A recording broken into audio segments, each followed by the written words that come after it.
और खबर निवाड़ी से, जहां धीरेन्द्र शास्त्री की सनातन यात्रा लगातार जारी है और हिंदुओं को लेकर अब धीरेन्द्र शास्त्री ने एक बड़ा बयान इस यात्रा के दौरान दिया। धीरेन्द्र शास्त्री कहते हैं कि हिंदुओं का जागना अभी बाकी है, लोग आ रहे हैं लेकिन और जगाने की जरूरत है। तलवार का जवाब हम अब उसी तरह से देंगे।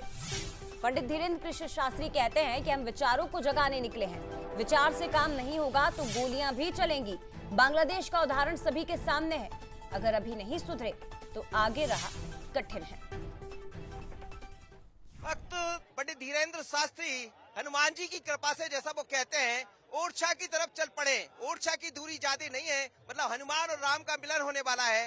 लगातार महाराज जी चल रहे हैं आप, और अब वक्त वही आ गया कि हनुमान से राम का मिलन होने वाला है। और आप जिस यात्रा को लेकर निकले, क्या वो वैसी ही चल पड़ी जैसा आप सोच रहे थे? हाँ, है तो वैसी ही, पर अभी शेष काम बाकी है। इस मध्य प्रदेश, उत्तर प्रदेश और बुंदेलखंड के सभी हिंदुओं का जगना अभी बाकी है। निकले हैं, सब नहीं निकले, हमें सभी हिंदुओं को निकालना। लेकिन बुंदेलखंड तो वही है जहां से कई बार कई तरह की खबरें आती है, जिसको आप भी बुंदेलखंड में रहते हैं, और आप कह रहे हैं अभी भी नहीं निकले। और फिर कई बार ये भी कहते हैं, आपको सुना है कि कायरता छोड़ना पड़ेगा और विचार के साथ मिलना। क्या आपके जैसे पत्रकार कायर बनाना चाहते हैं लोगों को? कायरता छोड़ना ही संविधान के धर्म पर चलना है। संविधान में किसी को संविधान में अधिकार है, किसी को डरने की जरूरत नहीं। संविधान में सबको समान अधिकार है, सबको जीने का अधिकार है। सबको जीने का अधिकार है तो फिर कायरता किस बात की, डरना किस बात का? अपने धर्म के प्रचार प्रसार के लिए बोलना सबका अधिकार है, तो फिर हम लोगों को चुप क्यों रहना? बस। विचार की लड़ाई आप कह रहे हैं हम लेके निकले, हम तलवार की नहीं, विचार की लड़ाई। लेकिन कुछ लोग तो तलवार लेकर बाहर आ जाते। अभी हमने कुछ दिन पहले एक घटनाक्रम देखा, पश्चिम बंगाल की बात हम हमेशा करते रहते हैं, फिर लड़ाई कैसे बढ़ेगी आगे? देखो, कुछ लोग तो बंदूकें लेके भी आ जाते, तोप लेके भी। अब कुछ लोग तो गोला लेके पाकिस्तान से आ जाएंगे, उनको क्या कहोगे? तो आतंकवादी विचारधारा, हिंसा करने वाली विचारधारा के लोग आते, और सठे साठ्यम समाचरित भी होना चाहिए, जैसे को तैसा भी होना चाहिए। अब मान लो हम विचार की लड़ाई लड़े और तुम तलवार लेके आ जाओ, तो हम तो मर ही जाएंगे।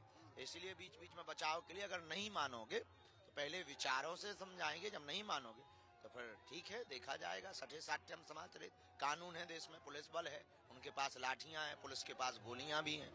तो गोलियां नहीं चलेंगी तो पुलिस की गोलियां चलेंगी। लेकिन आपके विचारों के साथ मैं देख रहा हूँ ढेर सारे विचार, जो आप 1 करोड़ की कल्पना लेकर आगे बढ़ रहे हैं। अब लोगों से बात करते तो विचार का जागरण हुआ है, वो अलग जागी है। लग रहा है आपको जिस अलग को लेकर आप आगे बढ़ चले हैं, वो अलग और तेज होने वाली, उसकी लौ और तेज होने वाली, क्योंकि जो साथ आप चाह रहे थे कुछ हद तक तो साथ दिखाई दे रहा है कि और अभी इंतजार। मिलने के बाद ही परिणाम बताया जाएगा। संघर्ष जारी है, अभी हिंदू जागा नहीं है, अभी भी डरपोक है। इसका डर हटना चाहिए। इसके बाद जब मंजिल मिलेगी, भेदभाव छुआछूत देश का मिटेगा, सब समान होंगे, सब में एकत्व होगा, तब हम आपको बताएंगे। Thank you. महाराज जी के मन में क्यों आया ये सब करने का, बस अंतिम सवाल है मेरा। बस इसीलिए आया है कि हिंदू अल्पसंख्यक हो रहे हैं। मिजोरम, नागालैंड, त्रिपुरा, असम, मेघालय और पश्चिम बंगाल में हिंदुओं की दुर्दशा, और वर्तमान में बंगाल में, बांग्लादेश में हिंदुओं की दुर्दशा को देख करके मन में विचार आया, और पूर्व समय से ही हम सनातन के लिए ही कार्य कर रहे हैं। चलिए, महाराज जी है, और महाराज जी का खैर अपना तरीका है उनका, लेकिन भारतीय संस्कृति, भारतीय परंपरा को लेकर महाराज जी आगे बढ़ चले हैं, जो नजर भी आ रहा है और अब सब कुछ दिखाई भी देता है। असली के साथ मनोज सैनी, बंसल निवाड़ी।